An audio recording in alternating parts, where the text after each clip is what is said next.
하나님의 말씀은 창세기 오늘은 6장 5절로 8절까지 있는 말씀입니다. 창세기 6장 5절부터 8절까지 있는 말씀 한 절씩 제가 찾으신 줄 알고 봉독하겠습니다. 창세기 6장 5절로 8절.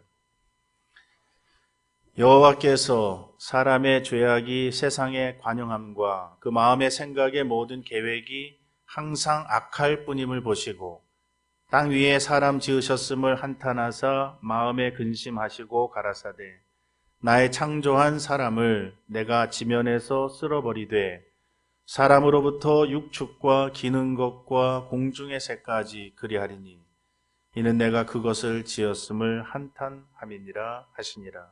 그러나 노아는 여호와께 은혜를 입었더라. 다시 한번 기도하겠습니다. 하나님 아버지, 하나님의 진리의 말씀을 다시금 우리에게 알게 하여 주셔서 감사합니다. 이 말씀을 잘 전하고 잘 들을 수 있게 하셔 주시고 이 말씀을 통해서 하나님께서 우리에게 주시고자 하시는 교훈과 책망과 바르게 하시는 그 은혜를 또 위로를 발견하고 그 위에 굳게 서게 하여 주시옵소서. 예수님의 이름으로 기도하옵나이다. 아멘.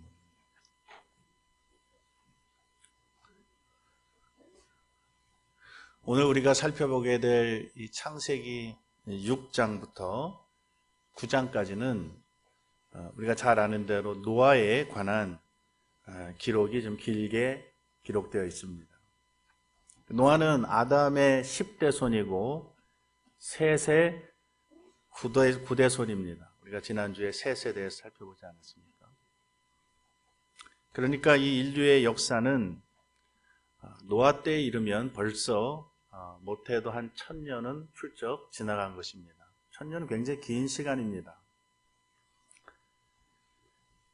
그 1000년의 기간 동안에 가인의 후손만 번성한 것이 아니라 셋의 후손도 번성했습니다. 하나님께서 셋의 그 후손들에게도 복을 많이 주셨습니다. 그래서 창세기 5장을 보면 5장 전체는 아담으로부터 시작해서 셋, 그리고 셋이 낳은 에노스부터 시작된 노아에 이르기까지 그 10대에 걸친 그러한 자손들의 그 계보가 기록되어 있는데 그 계보는 전체 자식들의 그 명단이 아닙니다.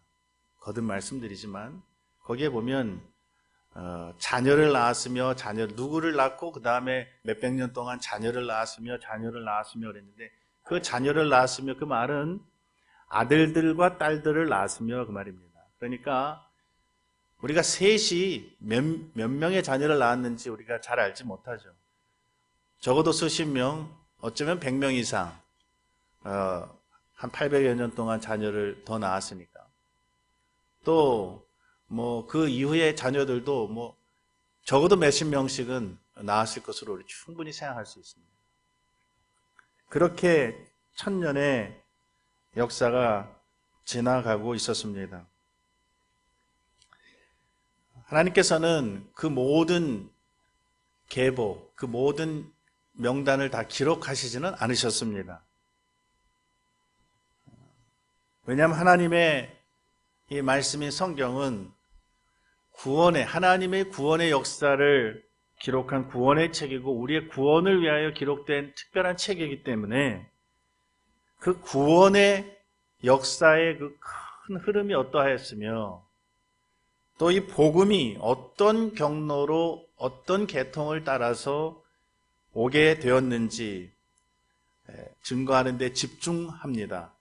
그래서 그 계통만에 집중하고 있죠. 그래서 많은 자손들 가운데 셋의 자손들 가운데는 그 중에서도 에노스를 주목하시고 에노스의 수십 명 또는 100명 이상의 그러한 자녀들 가운데서도 게난 그런 식으로 해서 무드셀라, 에녹 우리가 잘 아는 그런 사람에 이르기까지 그 라인에 주목하신 것입니다. 그리고 이제 6장에 보면 노아가 등장하기 시작합니다. 그러니까 복음은 누구의 계통을 따라서 보존되고 전해지고 있었느냐 하면 셋의 후손들을 통해서 복음은 보존되고 또 전파되고 있었다 하는 것을 알 수 있습니다.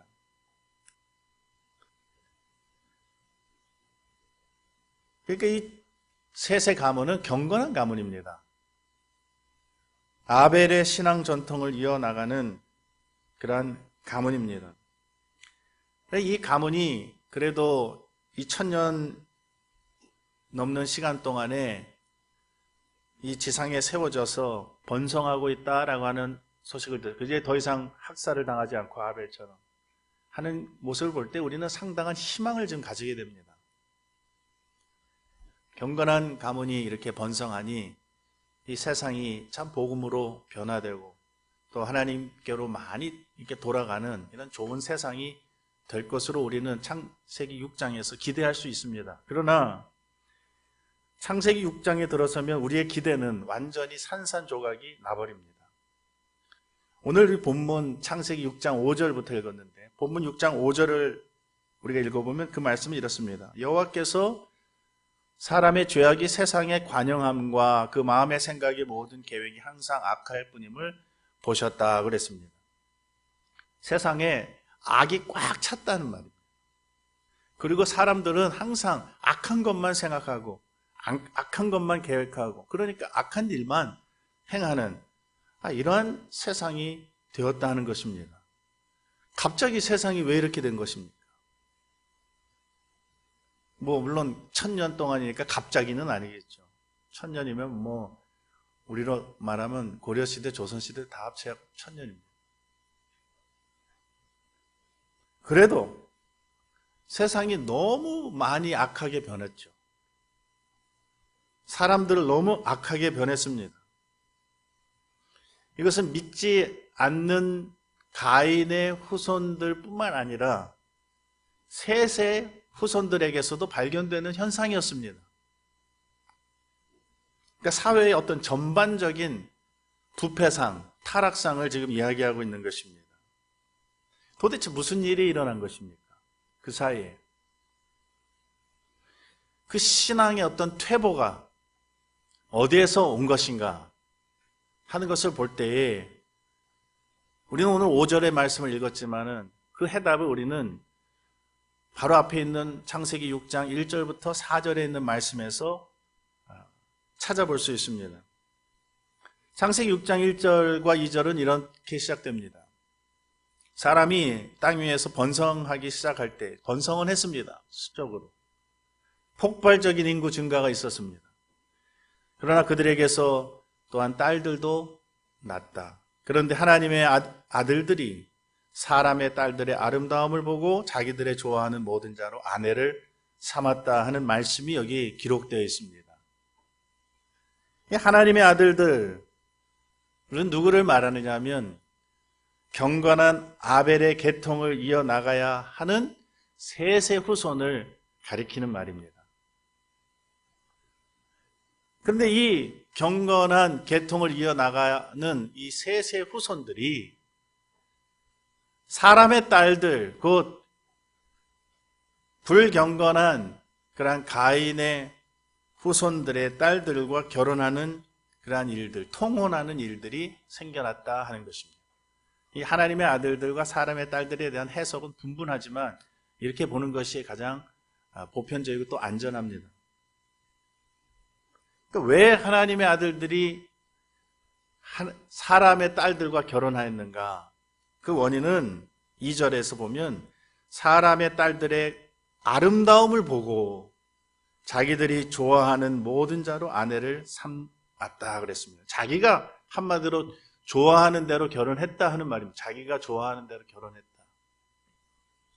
보니까 아름답고 예쁘고 잘생기고 키도 크고 상당히 매력 있어 보이고 돈도 잘 벌고 가인의 후손들 돈 잘 벌었습니다. 돈도 잘 벌고 집안도 상당히 부자고 결혼하면 아파트도 하나 가지고 온다고 하고, 게다가 나를 좋아해주고, 나한테 잘해주고, 취미도 나하고 좀 비슷하고 하니까 결혼했다 하는 것입니다. 많은 것을 가지고 있는 것처럼 보였고 아름다워 보였고 좋아 보였지만 그들에게는 하나님이 없었습니다. 그들은 사람의 딸들이었습니다. 그렇게 신앙의 퇴보가 어디에서 왔느냐 하면 하나님의 아들들이 결혼과 이 가정을 믿음으로 온전히 지키지 못한 데에서 온 것입니다. 어떤 거창한 프로젝트를 실패해서 그런 것이 아닙니다. 어떻게 보면 굉장히 일상적인 우리의 평범한 삶의 한 부분이라고 할 수 있는 결혼과 가정 생활에 있어서 그것을 믿음으로 온전히 잘 지켜내지 못한 여기에 온 세상이 악으로 충만하게 된 이런 엄청난 결과가 여기에서부터 기인한 것입니다. 그것이 개인의 신앙도 휘청거리게 만들었고 가정도 변질시켰고 교회를 세속화시켰고 결국에는 온 땅을 죄악으로 관영하게 하였고 사람들은 더 큰 악으로 몰려지게 되었습니다. 신앙적으로 완전히 실패를 하게 된 것이죠. 그 결과가 이 세상에는 죄악이 관영하게 되었고 사람들은 점점 악하여졌다 하는 것입니다. 그 결과가. 창세기 6장 3절과 4절에도 약간의 부연 설명이 있습니다. 그 결과에 대해서. 그들이 이제 육체가 되었다고 말씀합니다. 육체가 됐다는 말은 순전히 육적인 존재가 됐다는 말입니다. 땅의 것만 생각하고 위의 것은 생각하지 않고 하나님 생각하지 않는 이 육적인 존재가 되니까 하나님 생각 안 하면 무슨 생각하겠습니까? 자기 생각하고 세상 생각하고 순전히 악한 것만 계획하고 그러다 보니까 세상에 점점 악이 충만하게 되었다 하는 말입니다. 무엇이 악한 것입니까? 악한 것은 하나님 떠난 것이 악한 것이죠. 하나님 떠난 이 세상을 추구하고 쾌락사랑하고 그것을 인생의 전부로 삼고 돈을 인생의 목적으로 삼고 이런 것이 악한 것입니다. 노아 시대 사람들은 하나님을 떠나니까 생각하는 것이 항상 악했다고 그랬습니다. 항상. 하나님 떠나면 항상 이렇게 됩니다. 하나님을 떠나도 열에 한 번은 선하게 살 수 있는 가능성이 없습니다. 하나님을 중심하지 않으니까 거기에서 나오는 모든 것은 항상 악하고 자기 쪽으로 다 흘러가게 되지 하나님 쪽으로는 흘러가지 않습니다. 그러니까 그 삶이 저급하고 악한 쪽으로 갈 수밖에 없어서 그래서 인간은 육체가 되었고 거기 네피림이라는 말도 나옵니다. 네피림. 당시의 땅에 네피림이 있었다. 네피림이 누구냐? 여러 가지 해석이 분분합니다. 그러나 이 히브리어 말에서 이 나팔이라고 하는 동사가 있는데 떨어진다라고 하는 동사인데 칼빈은 이 구절을 해설하면서 이것이 떨어진다라고 하는 이 동사와 관련이 있다고 해석을 했습니다. 그러니까 둘 중에 하나입니다.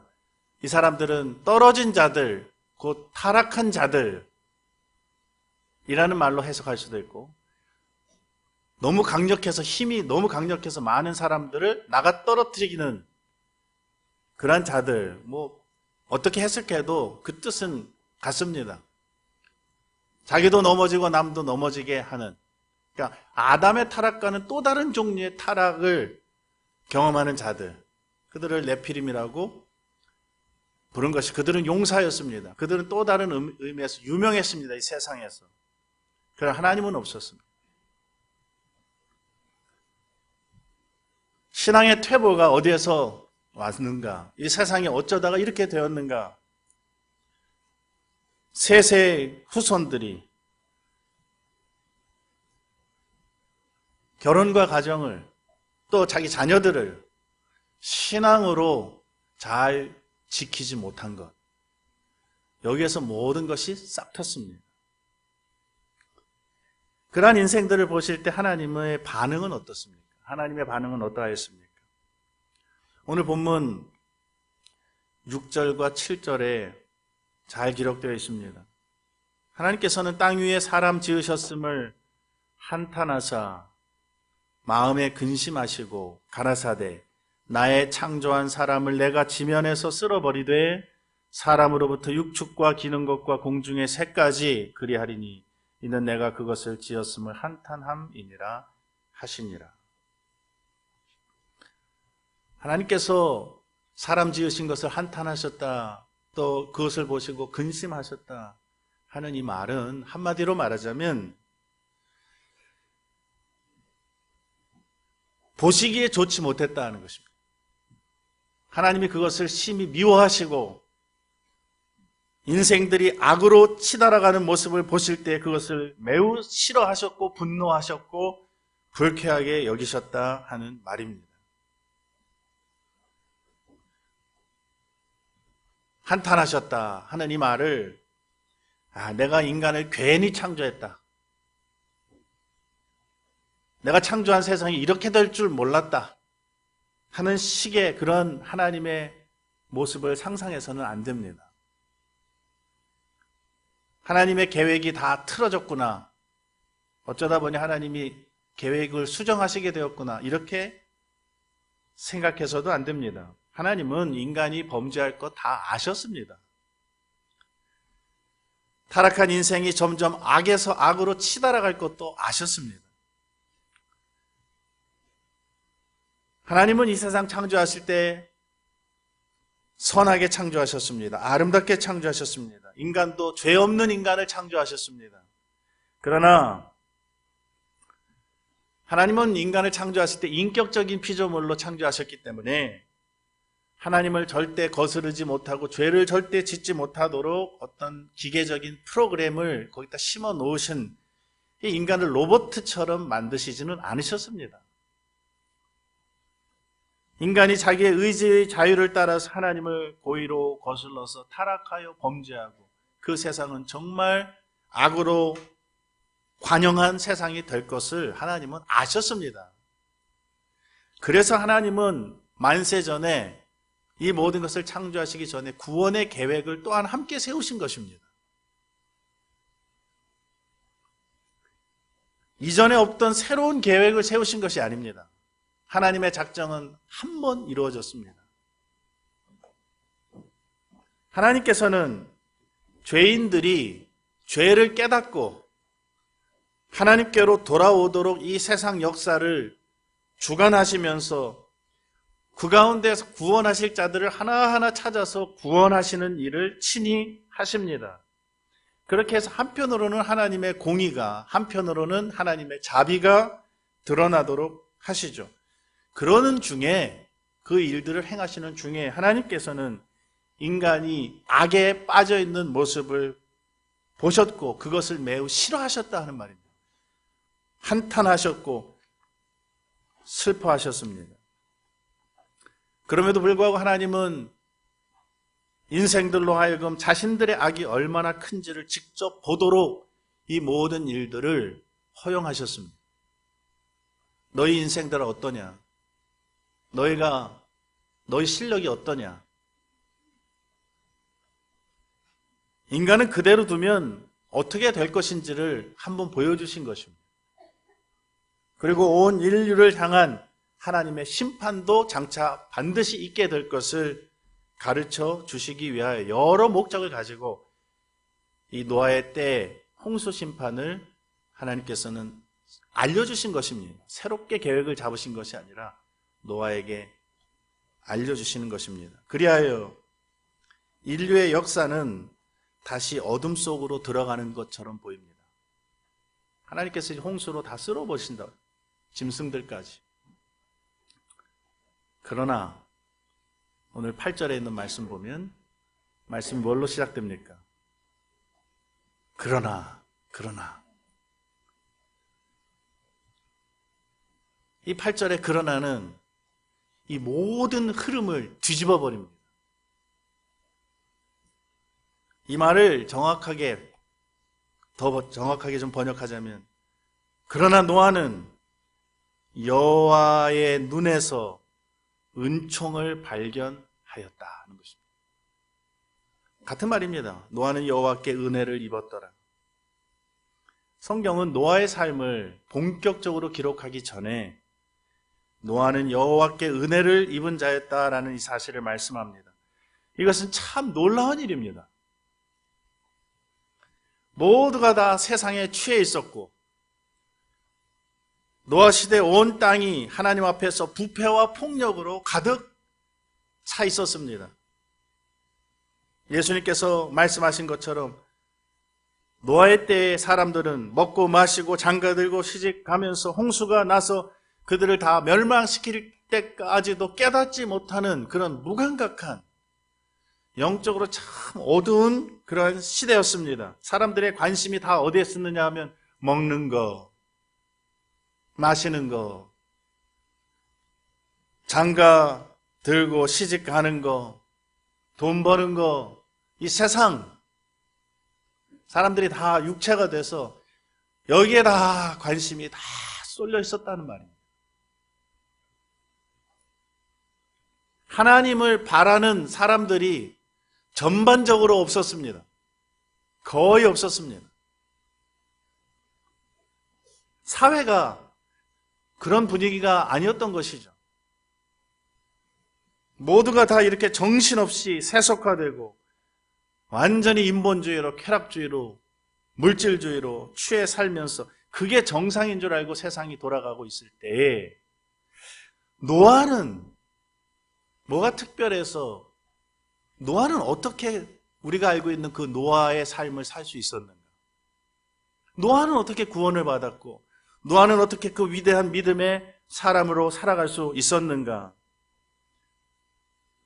어떻게 120년 동안을 노아는 방주를 예비하면서 홍수를 준비하는 그런 삶을 살 수 있었는가? 노아에게 어떤 특별한 능력이 있었는가? 성경은 전혀 그렇게 말씀하고 있지 않습니다. 특별한 능력 없습니다, 노아에게.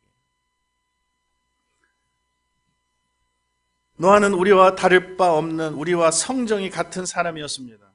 그런데 노아가 어떻게 우리가 아는 그 방주를 지은 그러한 노아, 위대한 믿음의 사람으로 살 수 있었는가? 8절 말씀에 모든 해답이 담겨져 있습니다. 그것은 그러나 노아는 여호와께 은혜를 입었기 때문입니다. 여호와께 은혜를 입었기 때문에, 여호와 하나님의 특별한 은혜를 받아서 저항할 수도 없고 감당할 수도 없는 그 큰 은혜를 받았기 때문에 노아가 될 수 있었습니다. 그 은혜가 무슨 은혜냐 하면 구원의 은혜입니다. 구원하시는 은혜. 그 은혜를 받고 그 은혜를 힘입어서 노아는 그 모든 일들을 감당할 수가 있었습니다. 그가 하나님과 동행했다고 그랬는데 그것도 하나님의 은혜 때문에 가능했습니다. 경건한 가문에서 태어난 것도 하나님의 은혜입니다. 그가 셋의 가문에 태어나게 된 것, 언약의 가문에 태어나게 된 것도 하나님의 은혜입니다. 부모님을 통해 그 아버지는 라멕이었는데 가인의 자손 라멕 말고, 가인의 오대손 라멕 말고 경건한 라멕, 그의 이름을 지어준 그 라멕을 통해서 또 그의 할아버지를 통해서 그는 자기의 집안 이야기이자 인류의 이야기, 하나님께서 약속하신 구원의 복음을 들었을 것입니다. 하나님의 은혜입니다. 복음을 듣게 하신 것. 그리고 노아에게 믿음을 일으켜 주셨고 믿음으로 살아갈 수 있도록 계속해서 힘과 은혜를 공급해 주셨습니다. 그것이 하나님의 은혜입니다. 하나님께서 노아에게 찾아오셔서 홍수에 관한 이야기도 해주셨습니다. 계시의 말씀을 주셨습니다. 방주를 통한 구원의 길도 알려주셨습니다. 이 모든 것이 하나님의 은혜를 입은 것입니다. 노아는 홍수가 있기 120년 전에 홍수 심판에 대한 경고의 말씀을 받았습니다. 그리고 방주를 예비하였습니다. 하나님의 은혜입니다. 사도 바울이 말한 것처럼 나의 나 된 것은 하나님의 은혜로 된 것이라. 내가 아니요 오직 나와 함께 하신 하나님의 은혜로라 하신 그 은혜를 힘입었기에 노아는 노아가 될 수 있었습니다. 오늘 우리가 사는 시대도 점점 노아의 시대와 다를 바 없이 되어가고 있습니다. 죄악이 관영해지고 있습니다.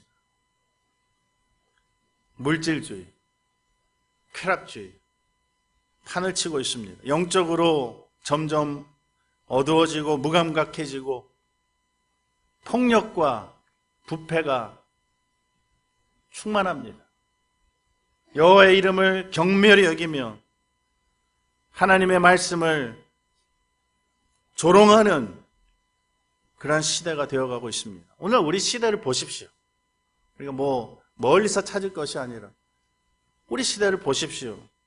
얼마나 악하고 패역한 세대가 되었습니까? 사람들의 죄악이 세상에 관영합니다. 가족끼리 둘러 앉아가지고 참 뉴스를 보기도 힘들고 가족끼리 함께 둘러 앉아가지고 볼만한 영화도 없습니다. 별로. 얼마나 폭력적이고 선정적이고 저급하고 욕설은 난무하고 대화가 욕인지 욕이 대화인지 찾아보기 정말 어려운 그러한 시대입니다. 믿는다고 하는 사람들도 믿음에서 많이 퇴보하고 변질되어 가고 있습니다. 우리는 노아 시대에 주목해야 합니다. 예수님도 이 노아 시대를 언급하시면서 경고하셨습니다. 노아의 때와 같이 인자의 임함도 그러하리라. 하나님께서 노아 시대에 홍수로 심판하셨던 것처럼 세상 끝날에 불로써 세상을 심판하신다고 분명히 말씀하셨습니다. 그러나 사람들은 믿지 않습니다. 조롱합니다. 그 심판을 준비하는 사람들을 조롱합니다. 멸시합니다. 예수 그리스도의 십자가의 죽음과 부활을 통한 대속의 은혜를 입은 자만이 영생을 얻는다, 구원을 얻게 된다는 이 복음을 어리석고 무모한 것이라고 생각하여 믿지 않습니다. 그들의 관심은 온통 세상살이, 먹는 것, 마시는 것, 입는 것, 이 세상에서 얼마나 더 많이 돈벌이 하는 것, 이 세상 얼마나 빨리 지나가는지도 모르고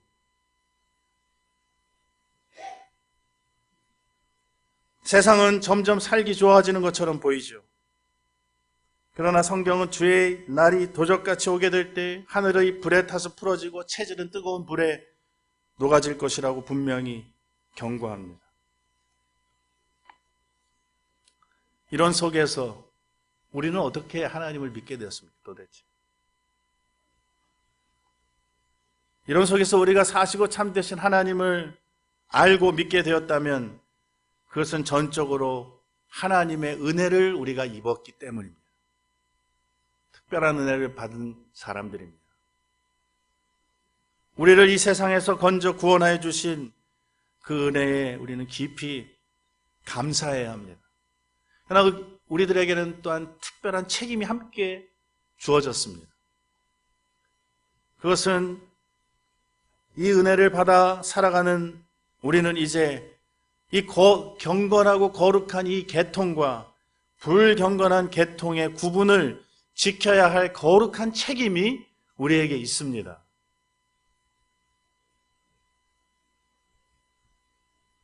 특별히 우리 시대에도 결혼과 가정을 통해서 이 거룩한 계통을 잘 지키고 이어나가야 할 책임이 있습니다. 한 가정을 믿음으로 잘 세우지 못하였을 때, 지키지 못하였을 때 그 가정은 세속화되었고, 그랬을 때 그 시대의 교회는 언제나 힘을 잃고 세속화되고 변질되게 되며, 그리하여 세상과 교회의 경계가 허물어질 때 시간이 갈수록 사람들은 전반적으로 악하게 되는 쪽으로 나아가게 됩니다. 우리에게 믿음의 위대한 유산이 있다고 해서 그것을 신뢰하면 안 됩니다. 한 번, 두 번 은혜를 받았다고 해서 믿음을 계속 유지해 나갈 수 있는 것이 아닙니다. 노아의 조상들 가운데에는 에녹도 있었고 무드셀라도 있었고 셋도 있었고 에노스도 있었습니다. 하나님과 300년 동행하면서 살았던 에녹과 같은 사람들이 있었습니다. 위대한 신앙의 유산들이 많이 있었습니다. 그러나 사람들의 마음은 시간이 지날수록 점점 하나님에게서 멀리 떠나 있었고, 그 이면에는 가정과 교회의 세속화가 있었다는 것을 알아야 합니다. 이것이 세속화되기 시작하면 당할 재간이 없습니다. 뭘로 막아낼 수 있겠습니까? 무엇으로 이 시대를 감당할 수 있으며 무엇으로 하나님의 심판을 준비할 수 있겠습니까? 모두가 다 휩쓸려 나가고 말 것입니다. 교회사는 은혜를 입은 사람들로 이어져 내려왔습니다. 그리고 그들이 그 은혜를 굳게 지키고 그 은혜의 복음을 굳게 지키고 이 거룩한 책무를 다할 때 교회를 통해서 구원하시고자 하시는, 택한 자를 구원하시고자 하시는 그 사명을 노아와 노아의 그 식구들, 7 식구들과 같이, 또 노아가 예배했던 방주와 같은 그런 역할을 교회는 감당할 수 있습니다. 우리의 자녀들을 어디에 두고 길러야 하겠습니까? 어느 학교 갖다 두어서 기르면 잘 기르겠습니까? 어느 학원에 등록시키면 되겠습니까? 어느 나라에 유학 보내면 되겠습니까? 말씀 안에서, 신앙 안에서 우리의 자녀들을 기르십시오. 그리스도 안에서, 교회 안에서 우리의 자녀들을 양육하십시오. 그것이 가장 안전한 곳입니다. 그것이 가장 복된 곳입니다. 그렇게 함으로써 우리는 복음을 지킬 수 있고 복음을 전파하는 의의 전파자들이 노아와 같이 될 수 있습니다. 이것이 신앙으로 사는 것입니다.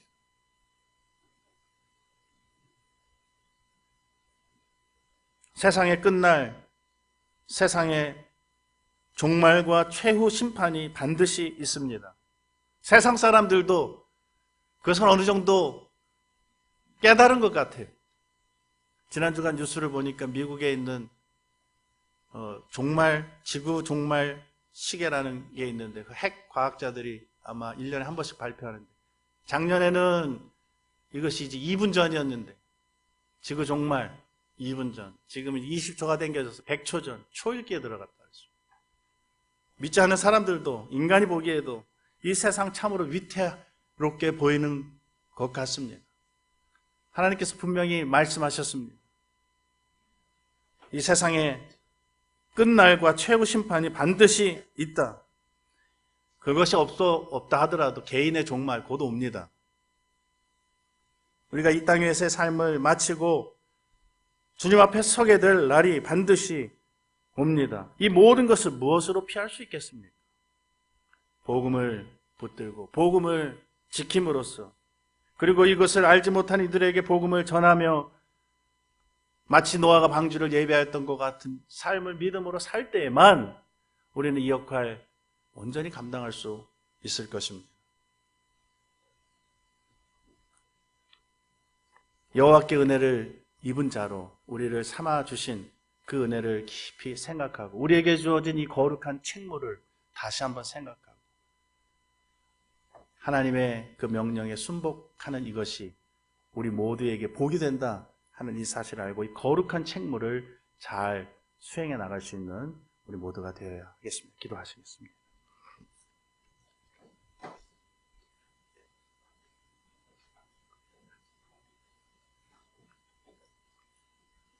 이 세상의 모든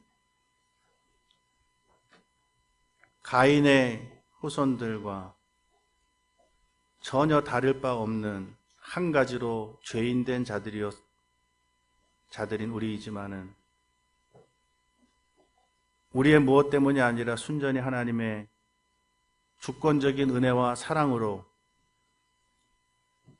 하나님 앞에서 은혜를 발견하게 하시고 우리를 구원으로 불러주시는 그 하나님의 구원의 은혜에 다시 한번 감사를 드립니다.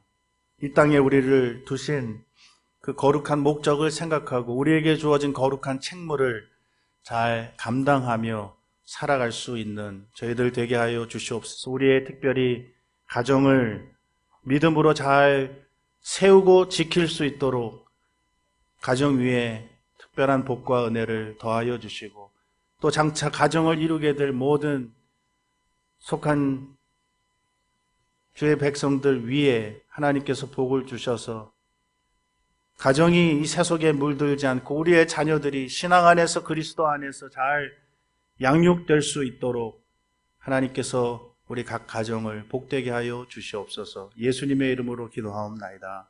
아멘.